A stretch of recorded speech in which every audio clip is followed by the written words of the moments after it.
Hello everyone, how is everyone doing today? My name is Andrea from iSQI. I just want to make sure if everyone can hear me properly. If you are able to hear me and there is no problem, please click the raise your hand button. Lovely, thank you for that. Great, thank you. You can lower the hands now. I can see you guys can hear me. Thank you for that. I just want to do a very brief introduction before we get started. First of all, hello everyone and welcome to iSQI. We're very happy that you have taken some of the time to join us today on this special evening. Just for those that are a little bit new to iSQI or if it's the first time you hear about us, I'm going to just do a very brief introduction. iSQI is an international exam provider with over 15 years of experience in the field. iSQI supports professionals at all stages of their career with a broad range of international recognized certifications. As you can see in the screens, we have put some of the numbers so you can get a little bit more familiar with iSQI. And in this next slide, you can also see some of the categories of certification. We have many more. You can see they go all the way from software testing, development, software architecture, requirements of engineering, and many more. You can see a lot more of this into details into our website, www.isqi.org. Today, we are very, very glad we're here with Michael Anderson. He's a founder of 3 international software companies, former European basketball player, earned an international MBA, studying in Budapest and London, holds a second master's degree in spiritual psychology, Entrepreneurs.com contributor and radio show host, best-selling author of The Experiment of Soul-Centered Leadership, president of Board of Directors of Conscious Capitalism San Diego, winner of Social Entrepreneur of the Year in San Diego, CFO of an international medical company by the age of 25, and has lived and worked in 6 different countries. His companies were on 500 of 1,000 fastest growing private companies for 2 consecutive years, and his companies frequented in the San Diego Best Places to Work list #1 in 2014. Twice nominated by the Most Admired CEO in San Diego. I always just want to say very quickly, thank you very much to Michael for taking your time and speaking with us today and for joining us in this occasion. This masterclass is a leadership career hack for people who want successful career in management during this session.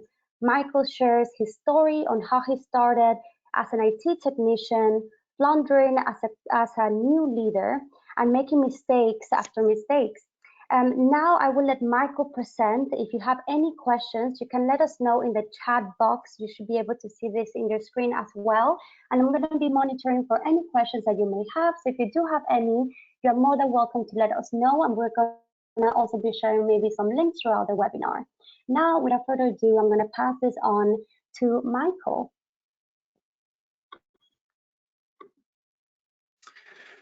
Well, thank you very much, Andrea. That was a great intro. I'm going to have you do all my introductions, and I really appreciate that.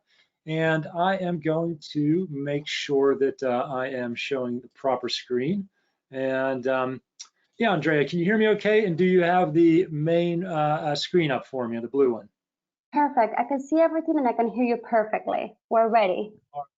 All right, great. Well, I'm going to just jump in then, because like Andrea said, this is like a leadership career hack. So I'm going to give you a whole lot of information in the next hour for your leadership career. And just like we all like hacks because it likes to shorten things, I've actually changed the title to the 3 essential steps instead of the 5 steps. And just like that, we have already shaved 2 steps off here, so it'll be quicker. But I'm joking a little bit. I just streamlined some things and made the content even easier because we only have an hour instead of the normal hour and a half to 2 hours we have. But it's the same good stuff, and you're going to get all the same out of it.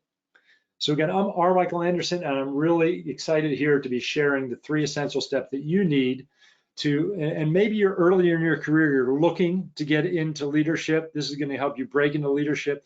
Possibly you are in leadership already, but you're not getting what you need out of it. Or maybe you're even a business owner right now and you're looking for that secret sauce because it seems like you're not getting the results that you want. And I just like to be very, very clear about who this is for. Like I said, this is for anybody who is or wants to be in management or leadership. And leadership doesn't always come with a title of manager or VP. If you're in charge of a team, and if it's in your career path, if you've thought about management, if you are in management, again, or their sights are set on senior management, whatever it is, maybe you want to be a CTO or a CIO one day, whatever it is, you're in the right place. Now, you're in the right place because we got a lot of work to do. Leadership is not in a good state right now. And you saw on the first slide that this is the COVID edition of this. We're going to talk, I mean, it's such an important thing going through right now, the whole pandemic, and leadership is so important right now. And I'm sure you see it a lot with politicians. You see what we should be doing and what we shouldn't be doing as leaders. And I can tell you it's a lot easier to be on this side of the TV screen than up there and making these massively important decisions that have never had been made in our lifetimes with very limited information. But it's very, very difficult. And you're seeing that again with the politicians. And even before that, maybe either currently and before that, you might have seen all the different things that leaders do, again, correctly and incorrectly. And what the statistics say, because I'll go over my qualifications in a second, but I always like to rely on the data because we can talk about opinions all day and we can talk about what we think will happen, but data is data, right? And what the data says is 80% of your team thinks you lack vision and strategy, and 1 in 3 feel you're ineffective. And out of all employees out there worldwide, only 13 employees are engaged, and that is up to the direct manager. So we really have there's a lot of improvement that can be done in leadership in general. And what I found with leaders is that careers almost always go and then they will hit this magic area where they just cap out. And maybe this is when people start to hit a team lead. Maybe this is when they start to have to try to be more strategic. Maybe it's the board level. Maybe they start their first company like I did, and then they level out. And what I specifically help people do is I help people shift from what I call a technical manager to a strategic leader. Because a lot of us we're intelligent, hardworking, we're team players, we're dependable. We mean well. Maybe we started as a programmer or a software tester. It could be in marketing or sales, doesn't matter. We're real good at whatever we were doing as our job role. And then all of a sudden we're put in charge of the programmers or the software testers. And we're an okay manager because we're one of the team, right? We've been in that position. But it's like something's missing because it's okay. People are comfortable, but they're not going that extra mile. But that's not really what leaders are. That's like a supportive manager. And what I train people to do is become a strategic leader, the kind of person that walks into a room and that person is in charge, the person that inspires and motivates their team from a positive way because they're delegating, they're empowering, they're holding people accountable without being a jerk.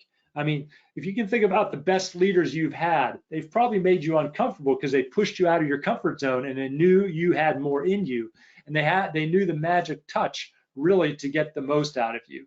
And that is really what I turn people into because it's easy to get caught in this technical manager role.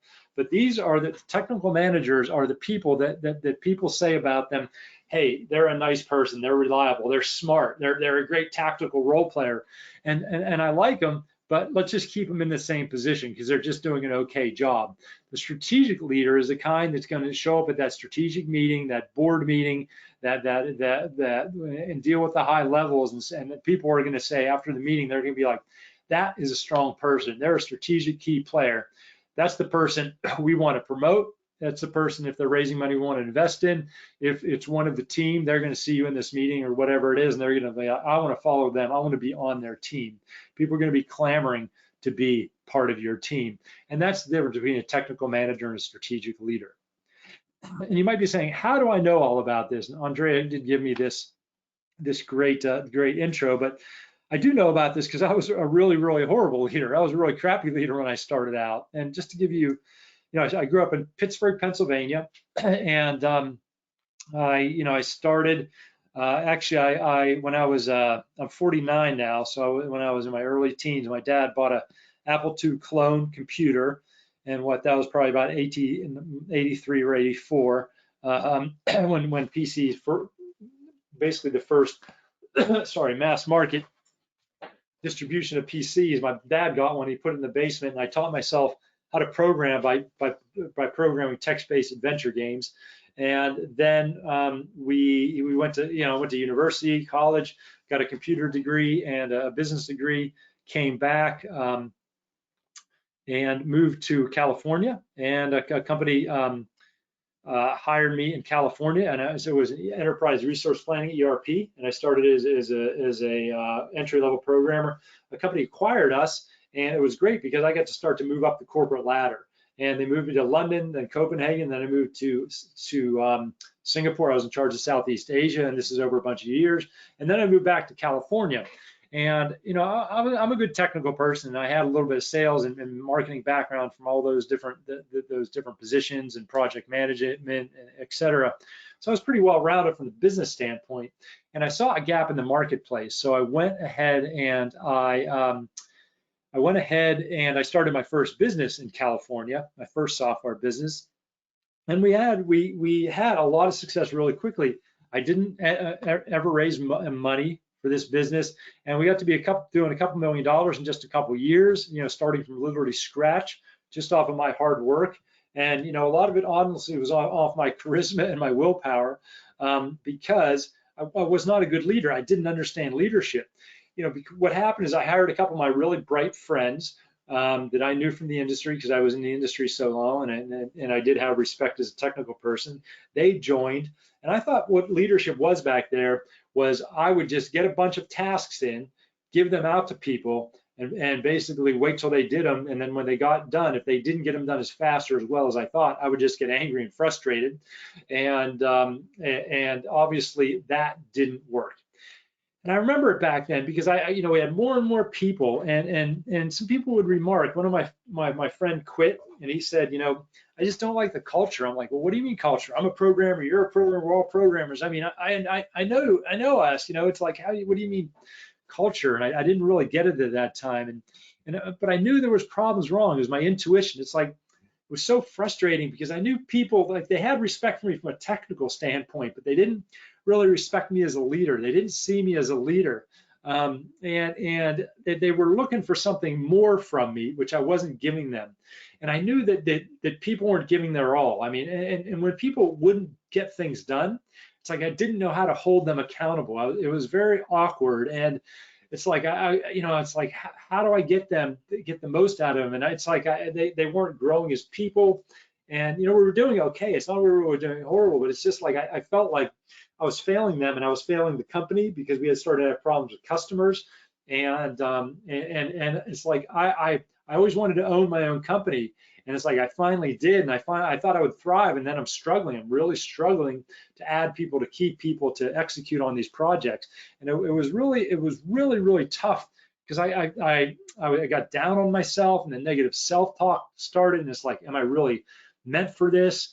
And I was like, man, maybe I should just sell my company. Maybe I should just go back to being a programmer, make good money doing that. And I got this one guy, Ron Harrell, who I hired as a coach, and I'm telling him all this stuff, and he's like, Michael, he laughs. He goes, you're trying to use the same tactics that made you a successful programmer in your leadership. And he goes, that's not going to work. Because he said, when you have a problem and you're in a technical person, what do? I'm like, well, I stay up all weekend. I stay up all night. I figure it out. I always figure every problem out. He's like, yeah, I know you do. And you analyze the heck out of it, right, don't you? And you just apply sheer will to getting it done. I'm like, yeah, that's what you got to do. He goes, yeah, leadership doesn't work like that. I'm like, what do you mean? He goes, like, look, you have to connect to people. You have to be yourself. They have to understand who you are. And I realized I didn't really understand who I was because I had all I was self-conscious, I was shy, I had all these weird things going on. We're going to talk about that. And Ron actually went through this, and I ended up enrolling based on his experience. I ended up earning a master's in spiritual psychology in California. And when I say spiritual psychology, it's nothing to do with religion, but it's a very loving, compassionate view of psychology. And we learned 6 different psychoanalysis techniques. The great thing is when we go through this 2-year program, I really learned how to, we basically work on ourselves. So I got these couple of years to really get to know myself and get more comfortable with myself. And during this time, I had other leadership experts train me, took courses. But what moved the needle for me more than anything was really getting a comfort level with myself. And because when I was more able to connect with other people, I had so much empathy for our customers. We started giving back to the community, and that to me was all really fun. And then what happened is,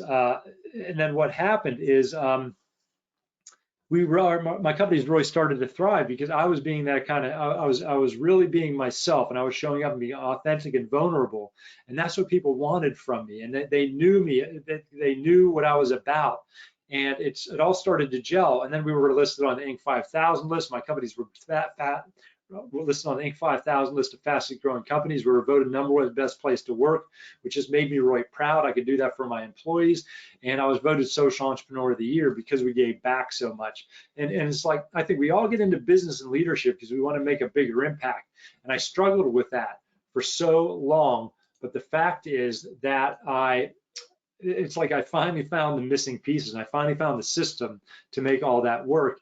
And that's what I do now. I teach people around the world, specifically technology leaders, not only technology leaders, but mostly technology leaders, because a lot of us we're very smart, we're very driven, we're very analytical, we're very introverted, and some of us, like me, are shy down at our cores. And so to be leaders, we really have to learn this new set of skills.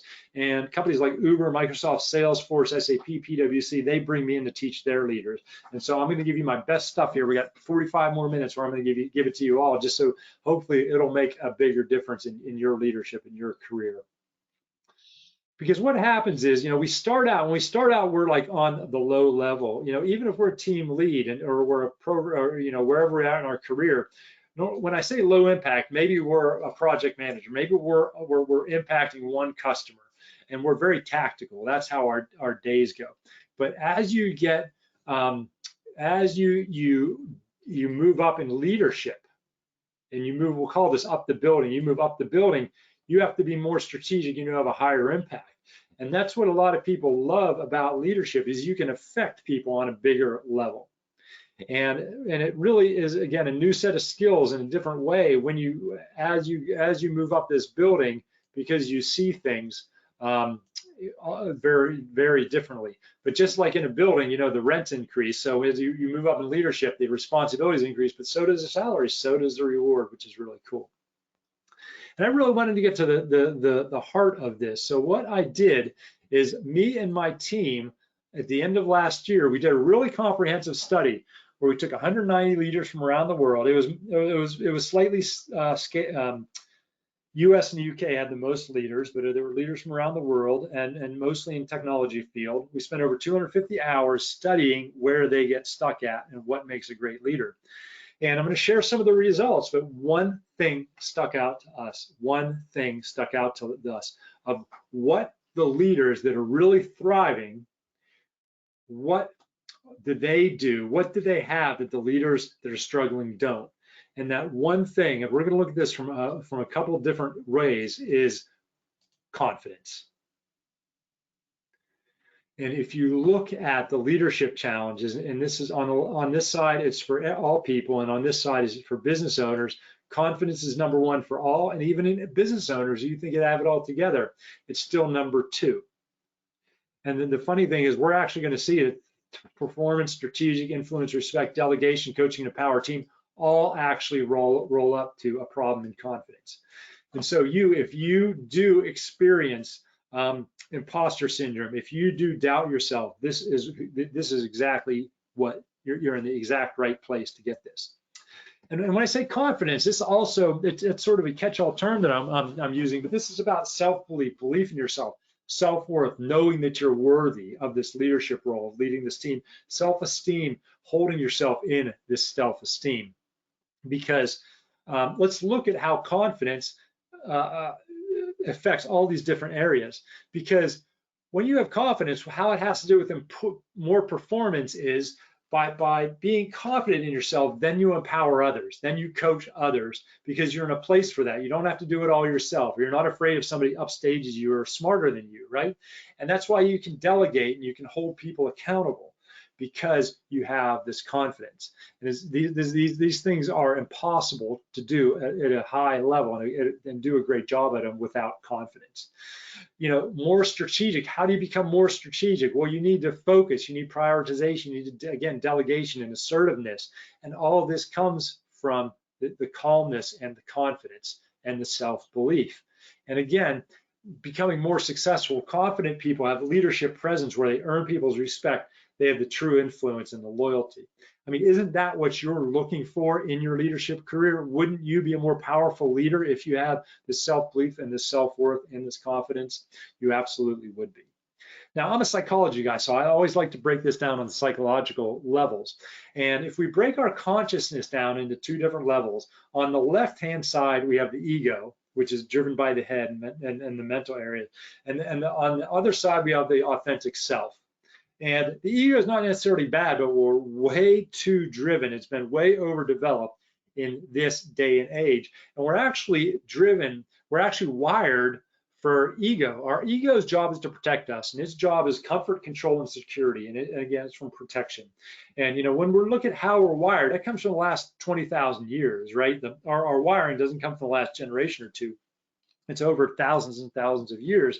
And you'll know that because, you know, when you're ever in the fight or flight, you know, say you're out somewhere and you're walking and maybe you're in a public place and somebody like hits you from behind and you look and they tripped into you. They didn't even mean to do it. You know they didn't, but all of a sudden your cortisol's up. You're in that fight or flight for the next 5 or 10 minutes. Your adrenaline's rushing. That's your wiring.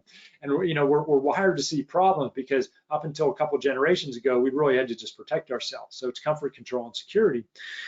But our authentic self, that's the other side, and it comes from a place of love, compassion, and integrity. And yes, I use love in my leadership presentation, so that's one thing about me you should know. But let me explain this. You might say, okay, Mike, I sort of understand that, but what does that have to do with leadership? Well, if you look at poor leadership, that means poor communication. You know, what do poor leaders do? They don't communicate well, right? They micromanage. They try to control. They lack integrity. They're narcissistic. They argue with people. They're demeaning, right?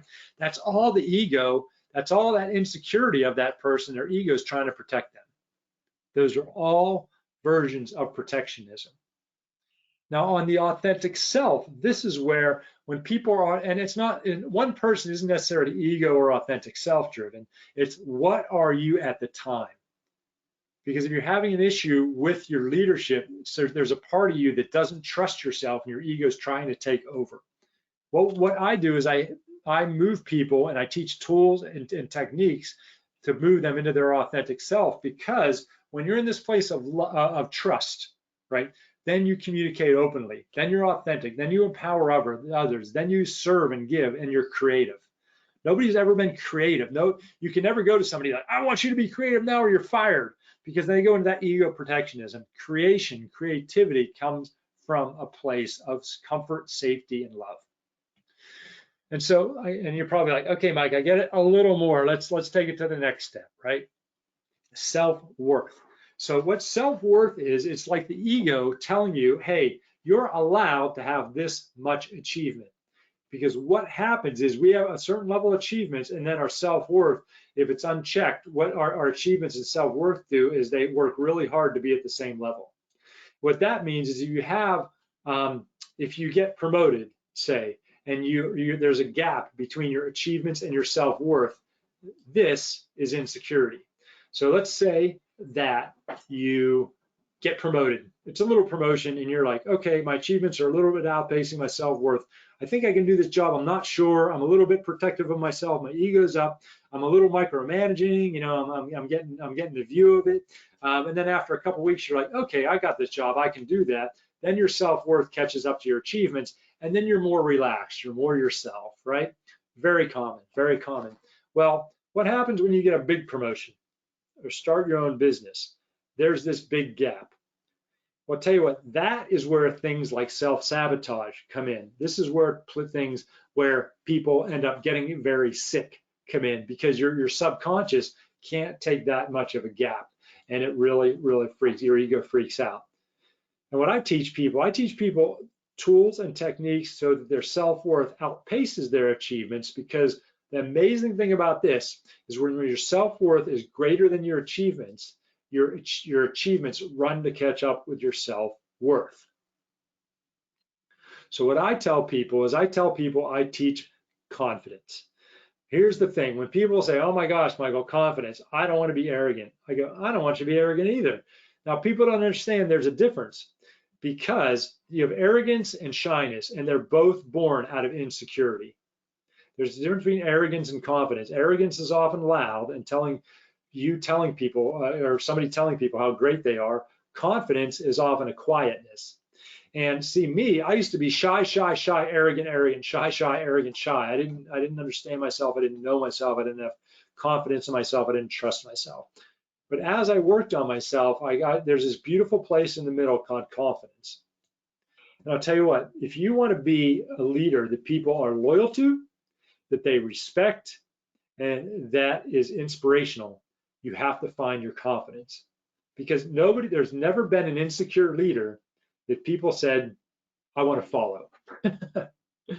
People are drawn to confidence. And so that's what we need to bring into you.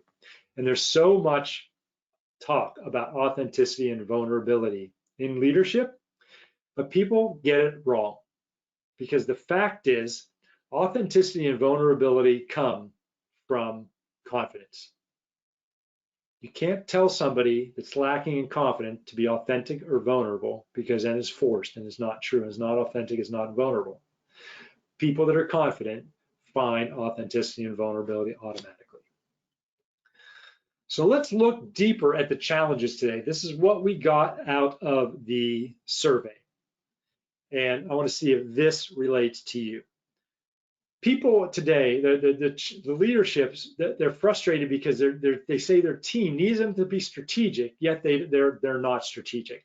They're stuck in the day-to-day. They're not delegating. And what we found out when we really dug into this is 99% of the time this is their own doing. You know, they're keeping themselves there, and we'll talk why in a couple minutes. And the result is they're staying on the tactical level. They're working what we call into business, not on it, and performance suffers. Their career stagnates, their businesses stop growing. This is what I call the slow death. They're tactically very good. We need them to be strategic, and that's a big issue. They know they're not getting the most out of their team. They have talented people on their team. Maybe their team isn't gelling. Maybe their team is having personality problems. The culture is not strong in accountability and positive. There's no vision. There's no accountability. They're not helping people realize their potential. They know that individuals are not getting to where they can be. They're not being empowered. And then the team doesn't respect or view them as the leader. Culture suffers. And then they miss the goals and the targets, and then it points back to them, and they start to have this negative self-talk, and they start to get down on themselves. And it really starts to bother them, and they take it home. We're going to talk again more about that. And what happens is they're yearning for more confidence, and maybe you relate to this. Maybe you're from your leadership, you're saying, yes, I get this. And it eats at them that people don't see them and respect them as a leader. Because maybe what it is you're trying really hard, but they don't see you as that leader. They see you as that boss, and you're feeling out of control. You want so much to get the most out of your team, but you don't know how to, and that really leaves you really stressed.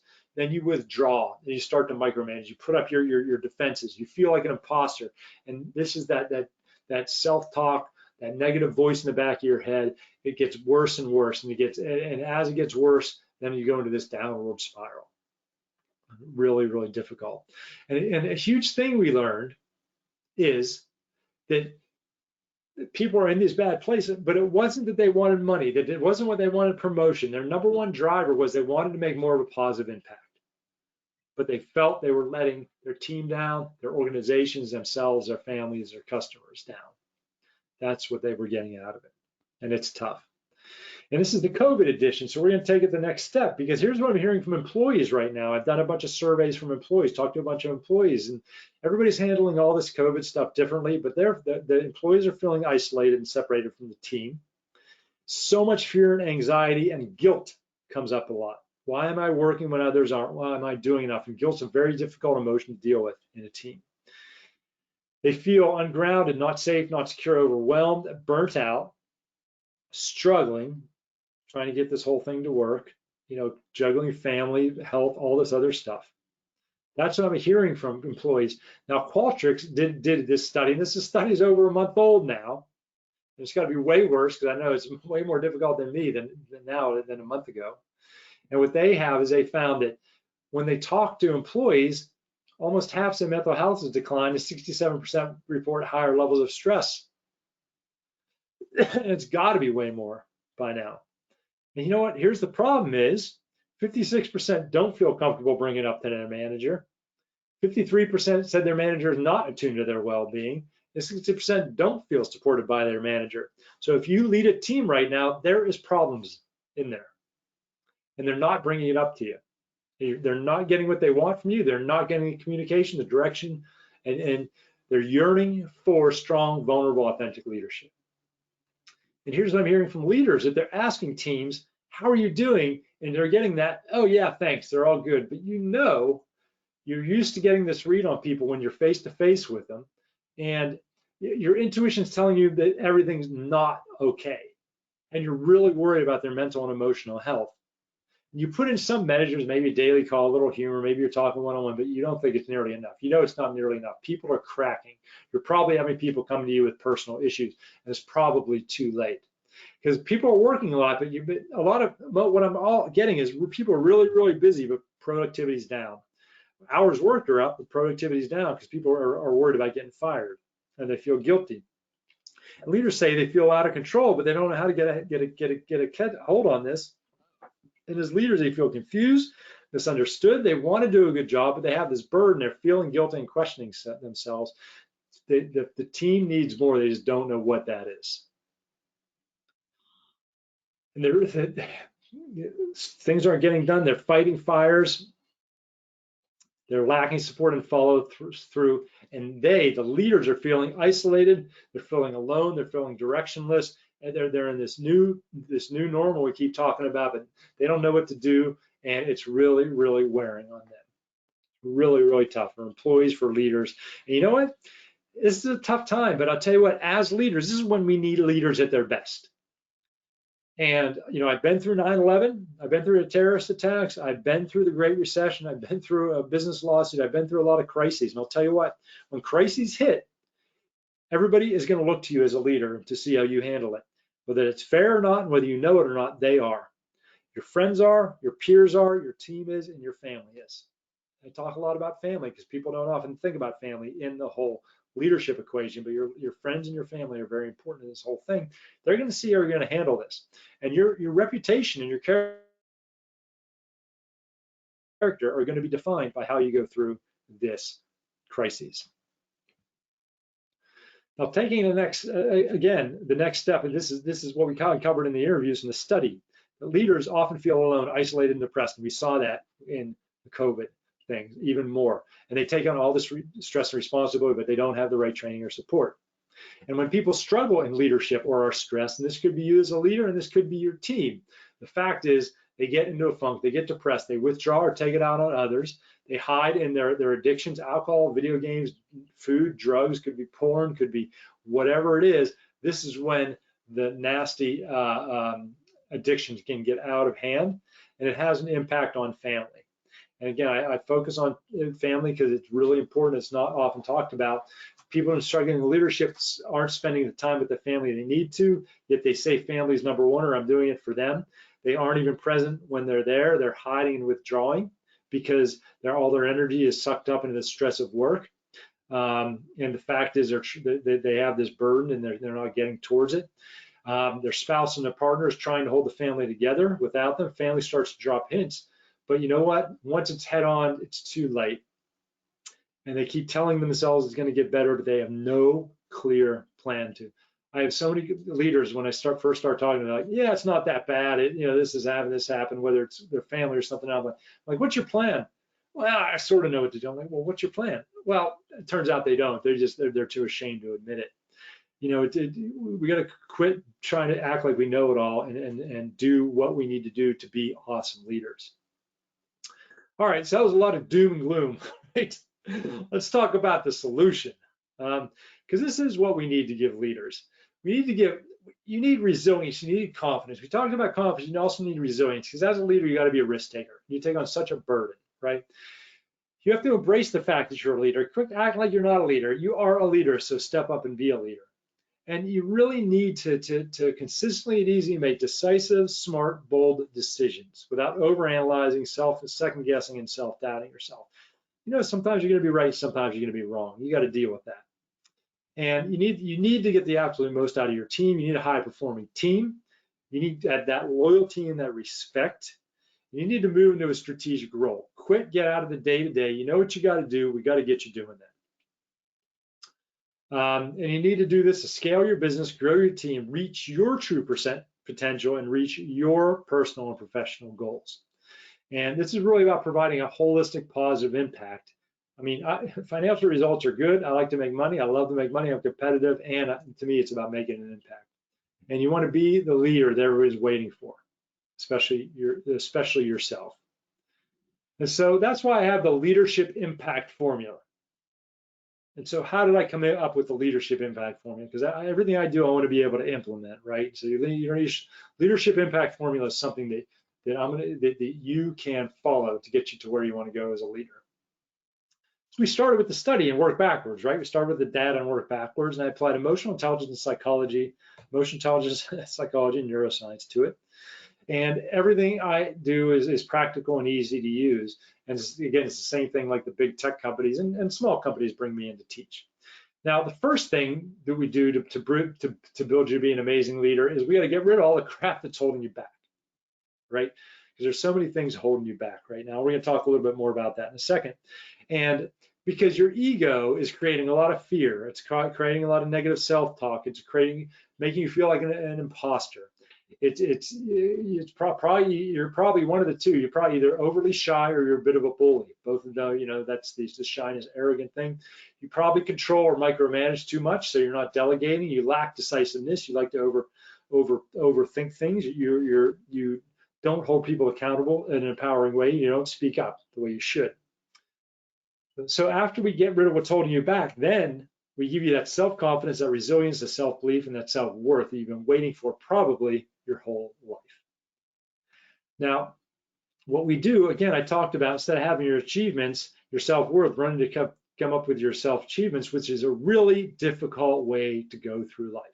You can deal with it when you're tactical, but when you're strategic and you're a leader, that's a very difficult life. So what we do is we get your self-worth up there, and then your achievements are going to run, and you're going to be a lot more successful. And you know what? It's fun and it's easy and it's natural when you do that. And so we're going to give you that self-belief, that calmness comes with it, that leadership presence of you're going to be the person that walks into the room and you're going to own the room. And that's available for everybody. It absolutely is available for everything. And motivate and inspire your team because you're going to have their respect and influence. And then you got to get some leadership skills if you don't have these already. And this is how do you be strategic? How do you talk strategically? How do you think strategically? How do you coach? How do you delegate? What are some tools for holding people accountable? And what are some other tools for motivating and inspiring? Pretty simple, right? That's what we do. We get rid of what's holding you back, give you what you need, and even more skills. And that's what you need to do a high-performing team to get that influence and respect you're craving and to have a long career as a winning leader. I do this with people think it's not available to them. It absolutely is, and I teach this all the time. And this is how you move up. This is how you move up from somebody who's just doing work into a team lead, right? Into a manager, into a director, into a VP, into a CXO, and into a business owner or the executive team. But we got to get you from that strategical to strategic. We got to get you low impact to high impact. Now, again, I'm a psychology person, so I'm going to give you some more understanding of how you are wired and how you work. And so I'm going to talk about the two types of energies there are. And the way these are labeled in psychology are feminine and masculine energies. Now, I know they're called feminine and masculine. And males, men can have both feminine and masculine energies and activities. Same with females, can have both masculine and feminine activities. Masculines are a little more, guys are oftentimes wired a little more masculine than feminine, but that doesn't mean they're not. There are some men that are wired a bit more feminine, and just similar, there are females that some of them have a dominant feminine and dominant masculine. So I just want to understand and explain that before we get into there, because there's healthy and unhealthy behaviors from all of these. And so if you look at what the healthy masculine are, what we talk about healthy masculine activities and energies, or when people are goal achieving, focused and disciplined, strong, they create safety, confident, empowering, authentic. If you can think of the archetype, the prototypical grandfather, right? There's this strong, safe feeling around them where they're confident, but they really empower you in things. They keep you focused. And just the same from the feminine side. The healthy feminine are when there's a nurturing and a vulnerability, but it's with clear boundaries, and it's coming from a caring, compassionate place. And they're confident, but it's an authentic, intuitive confidence. And again, this is like a grandmother. So that's what we mean on the healthy side. And then on the unhealthy side, the unhealthy masculine is when people get bullying, when they're narcissistic, when they're overly critical, right? When they're cold and distant and insecure from a distant, a closed, aggressive place. And just the same, the unhealthy feminine is when people are people pleasers, they lack boundaries. They become a victim. They burn themselves out because they're trying to please people all the time. They don't take care of themselves because they're a martyr, right? Their insecurity comes from they're needy. They need the outside validation. Now, what happens is normally we are wired for masculine or feminine. And what happens is, when I say wired, we have a dominant. So if I am, and I'm a bit masculine dominant, what happens though is when we get stressed, we drift into the unhealthy. So I'm very focused and disciplined, I'm goal achieving, but when I get stressed, I get a bit bullying, I get overly critical, right? I get cold and distant, I cut myself off. And when I'm at my best as a leader, I am aware of that. And instead of going up, a great leader has both the healthy feminine and the healthy masculine. And so if you are a bit feminine dominant, you have to watch, because you're going to get into that people pleasing. You're going to start doing things for other people. You're going to be self-sacrificing, and you're probably already nurturing and vulnerable. What we need you to do is to get some of that healthy masculine. And this is great leadership, when you're really in touch with both of your healthy feminine and healthy masculine, you move out of the unhealthy. And when we talk about comfort zone, see, leadership is really about spending time outside of your comfort zone and being okay with it. That's why it's more difficult for people that have a technical background, because as people from a technical background, we want to eliminate risk. But leadership is about managing risk, and it's about spending time outside of our comfort zone. And then when you have a low risk tolerance, it creates so much stress in you. And what I realized is I had to let go a lot of that control. And that's why I teach a lot of tools and skills to help you let go of it. But being outside of our comfort zone, again, can take us back to the unhealthy feminine and masculine. So that's what we really got to get comfortable with. Now, the upper limits problem is what a great psychologist named Gay Hendricks, right, that wrote The Big Leap, and he talks about the upper limits problem. And this is like the self-worth thing I was talking about, where we only get to a place where we think we are worthy of getting, right? Remember the self-worth. And so people self-sabotage themselves by only letting them get. So what I help people do is bust out of that. And career stages. So if you're in your 20s and 30s, you really should invest now in your leadership career. when you're in your 40s, the expectation is to get into leadership. And if you're in your 50s or 60s, it's really a necessity, both for personal and financial reasons, because retirement's coming up. And so that's everything that I do. And I told about the study earlier is about getting you past that upper limits problem, getting you past the challenges, psychologically giving you the confidence, the resilience to do that. You know, Alice Fisher came. You know, I like to talk about real life things and case studies because it makes it real. And Alice came to me, and she was relatively earlier in her career, and she one of her visions is to be a senior leader. She wanted to do that, but she got into Salesforce, she got into Microsoft. She's like, look, I'm not going to get my leadership skills here. You know, there might be some okay leaders here, some good, some not good, but I'm not getting. I certainly didn't get a university, right?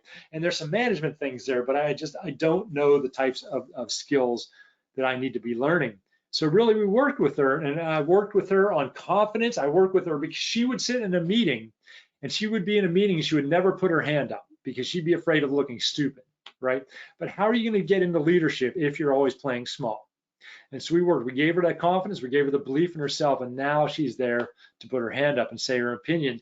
I taught her how to network strategically. So she would go to networking events, but not really talk to anybody. Now she's targeting people, and her career has taken off because of all these different things. Because when you grow as a leader, you get to realize your potential. Haven't you ever really wondered what, if you got rid of all the crap and ways you were holding yourself back, what you were really capable of? It probably almost scares you because you know you're holding yourself back in some way or another.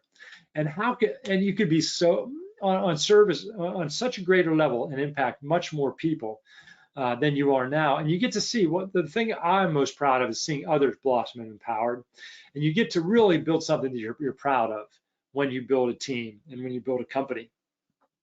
And the thing is, when people don't grow as a leader, when people miss out, when they don't realize their potential, when they don't invest in their leadership, first of all, they miss out on promotions. Let's do the easy one first, right?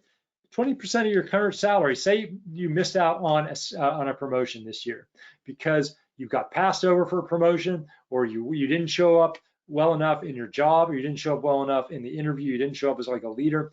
Right there, that's 20% of your current salary, which you normally give, that's what they say is a baseline for a promotion, times the number of working years you have left. So, you know, if you're 30, you got 30 working years left, 30 or 40 working years left, times, you know, that 10 grand or 20 grand you missed out of, that's a lot of money that you miss out of, but not by not growing as a leader. You don't scale your business and your team, you're not doing them justice. Your relationship at home suffers. We talked about family before. You don't feel your potential. You'll always be thinking, what if? And the thing is, if you fail in your leadership, if you get into a leadership position, you fail, you're going to lose your confidence. And I've seen a lot of people really go down the drain because they lose faith in themselves. Now let me bust all the myths I hear. I love busting myths because I hear a lot of BS out there. I'm going to get right to it. Because people say I'm not cut out for leadership. It's not that you're not cut out. You've never been trained as a leader. It gets me so frustrated because leadership is a skill like anything else. You need to be trained. People say I'm not comfortable in front of people. You don't have to be a public speaker to be a leader. Some of the best leaders I know aren't public speakers.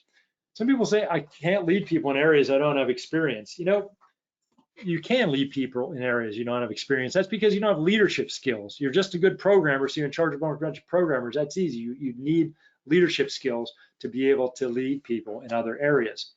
They're not good at holding people accountable. You're right, you're not good at holding people accountable because you're not comfortable with yourself, and you don't know how to do it with other people, and you need to do it from an empowering way.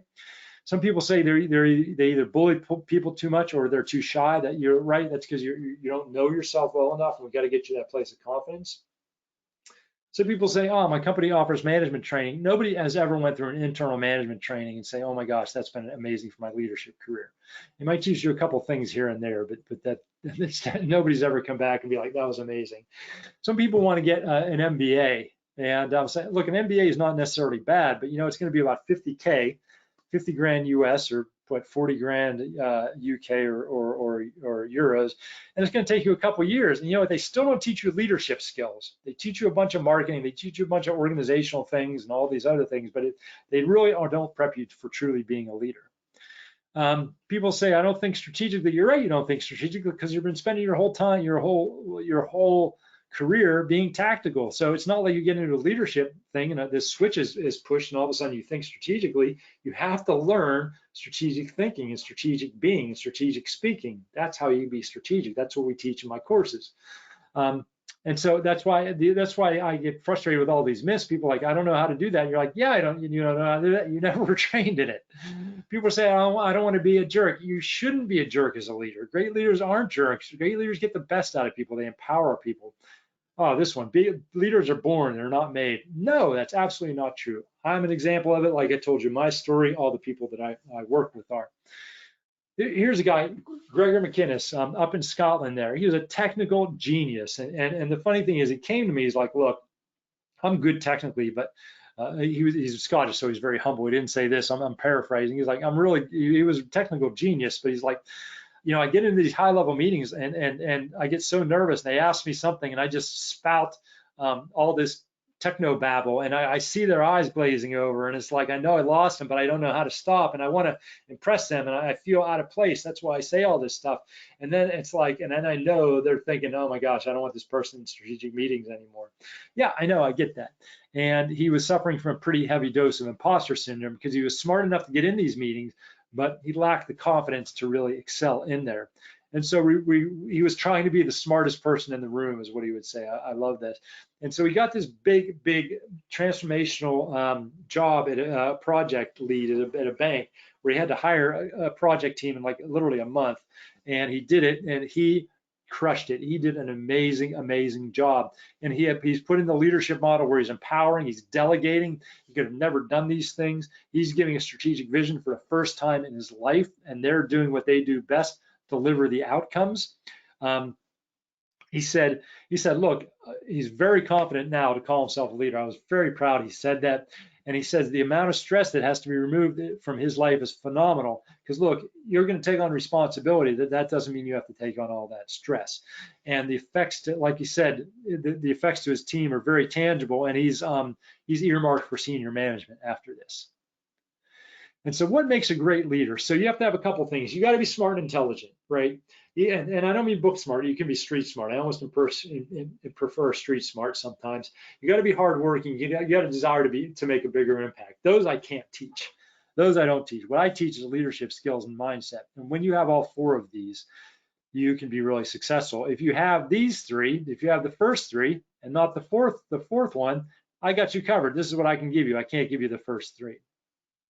Now, here's what we're going to do. So, hi, Augustine. I see you joined us, and we have Andrea there. So, if you have questions right now, put them into the chat, put them into the question.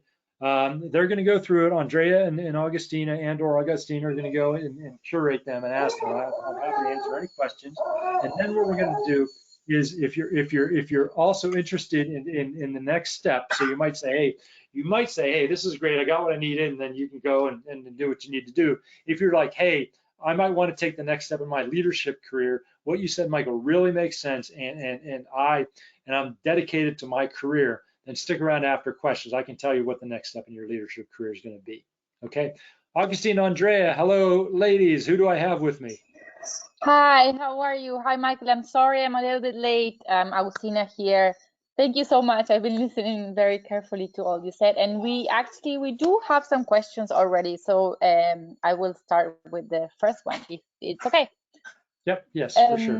The first one comes from Lloyd Rodden. He asked, is really interested. So Donald Trump has confidence.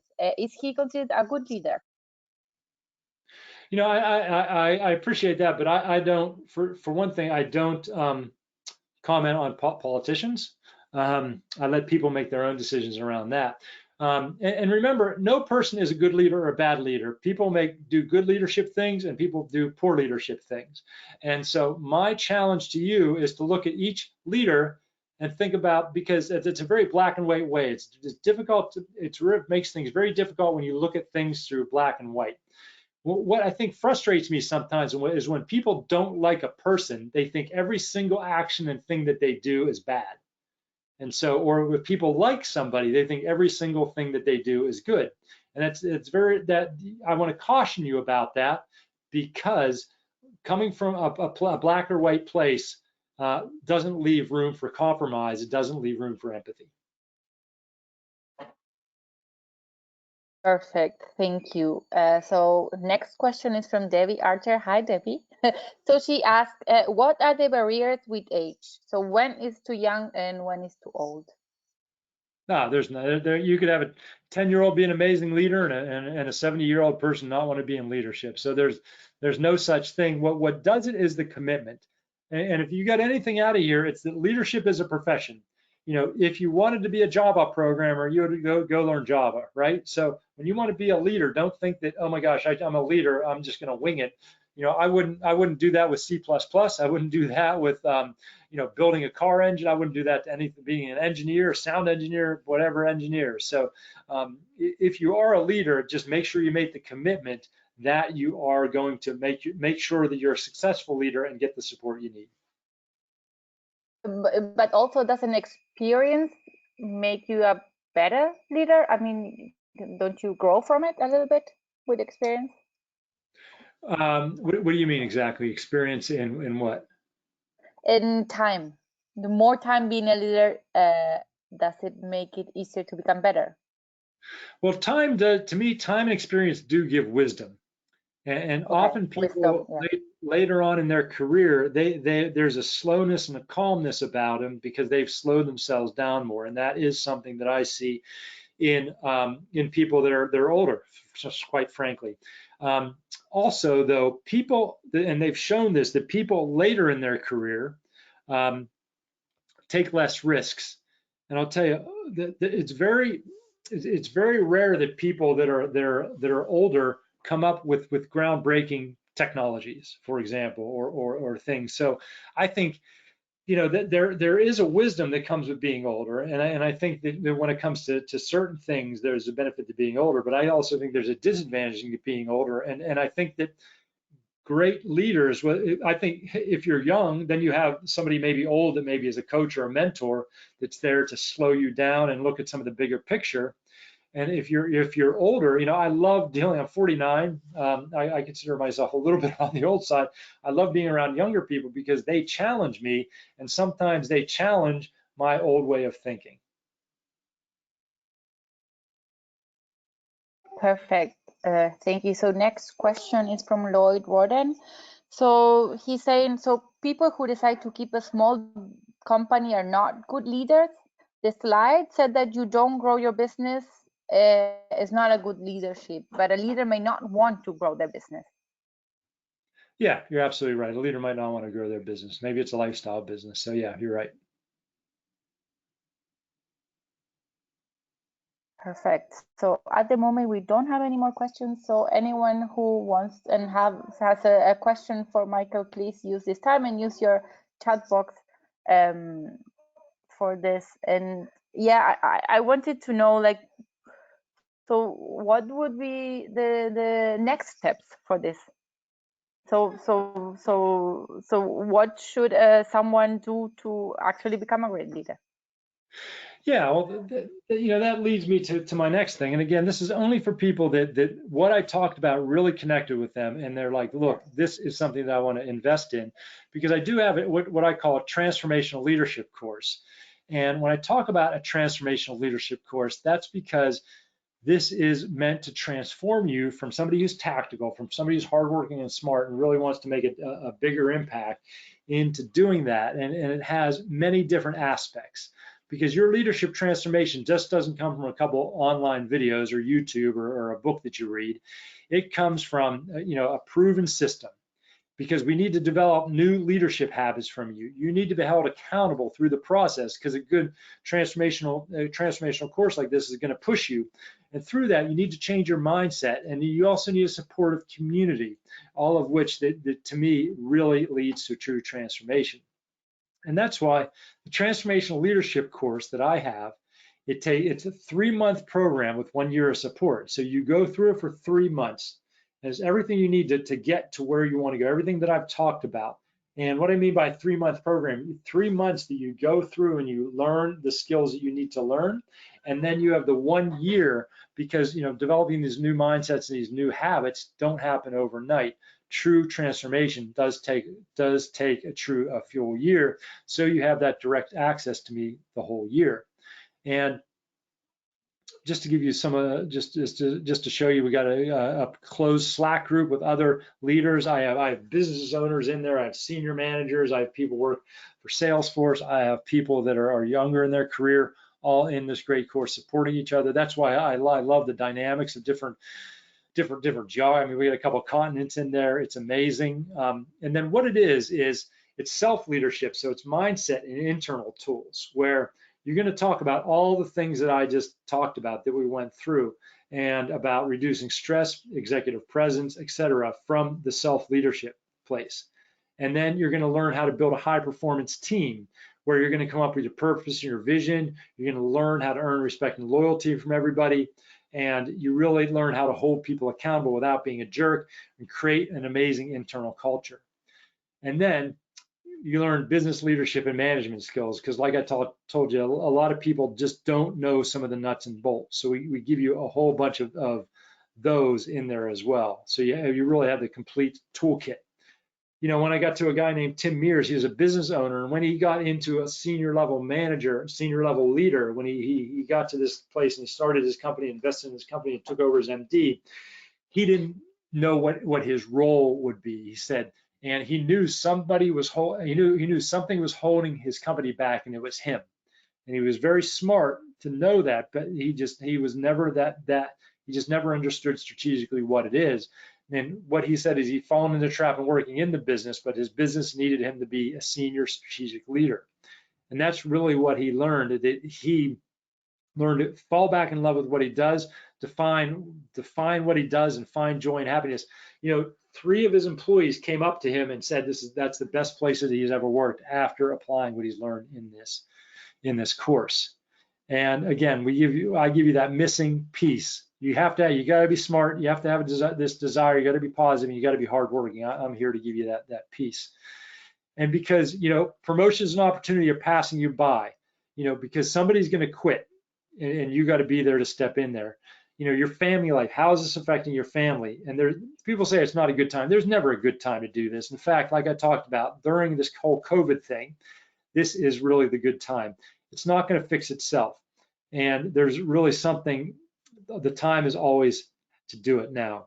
You know, I got a couple other things and a couple bonuses on there, but what I'll tell you is, let me just go back to the previous slide, and if anybody's interested in this, send me an email,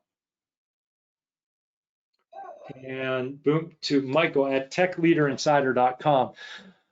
Because there's a couple other things in there, and I want to make sure everybody understands what's in there. So you send me an email. I'll either send you a little video, or maybe we'll even hop on a quick call. But this is for people that are ready to invest. Again, it's 3 months of content and a year of support. It is really everything that you need to do that. And, you know, I'm happy to hear from everybody. So if you drop me an email and just say hi, tell me what you liked and didn't like, I'm always happy to hear that. And thank you, Augustina and Andrea. I know it's evening for us here in Europe, but hopefully this is valuable to everybody. And if anything else, I just hope that it made everybody's leadership journey just a little bit smoother and a little bit better. Thank you so much, Michael. But before you go, I got a message from a private message. I have a question for you Yes. Before you leave. So it's what can leaders do to improve open communication with their team during this time? Well, open communication with their team means a couple things they need to do. One is you need to set the tone. So open communication starts with you. You can't tell other people to be open without you setting that stage. So whatever that means, whether that means you being vulnerable, you know, if you think people are going through a tough time, you talk about how you might have went through a tough time yesterday or today or a day or two ago. You talk about your emotions and feelings. That will open it up to them. And you have to understand your culture, and your people. Your people may want to do this in a group. Your people may want to do this one-on-one. And you also want to give time for this. It can't be rushed. And that's what you want to do. And you want to do a lot of listening. So you want to set the stage. You want to be the leader in this conversation. You want to make sure it's a safe place.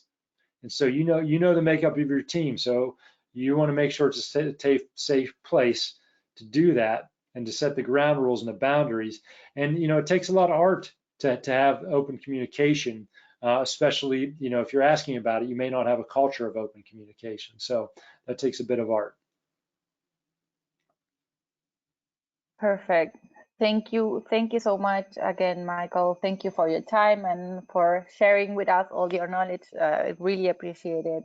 And we will make sure that we send you an email when we want more information. I personally would like more information.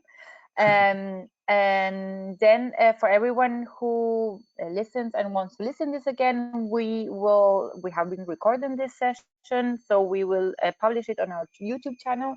And I already have many questions of people who couldn't attend because of the time difference, and they will for sure take a look at the video after we finish and once we post it. So thank you everyone who joined.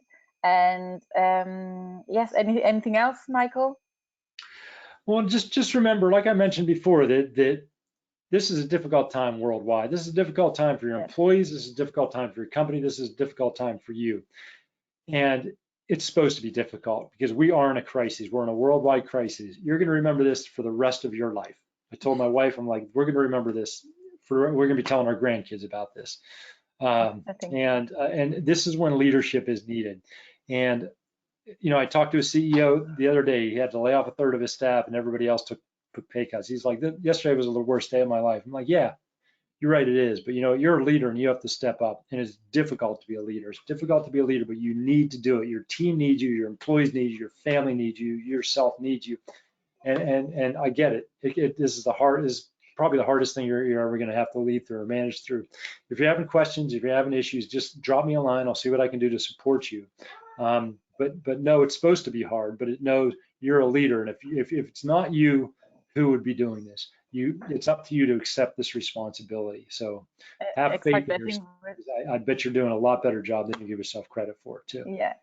Yeah, I think responsibility is the word. It's the exact word for this. When you are a leader, you are also responsible for a lot of people. And yeah, so thank you so much for those words. And again, if someone wants, they can contact Michael at this email that he left. And if you have any questions, you can also contact us, and we will put you through with him. So thank you again so much. Thank you for sharing your time with us, Michael, and to everyone else.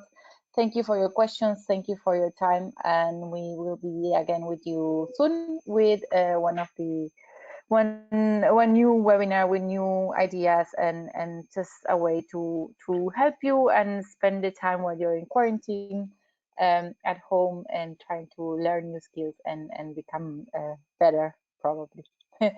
So thank you everyone. Thank you, Michael. Okay, thank you. Take care. Bye. Bye. Thank you very much. Take care. Thank you, Bye, Andrea. Thank you.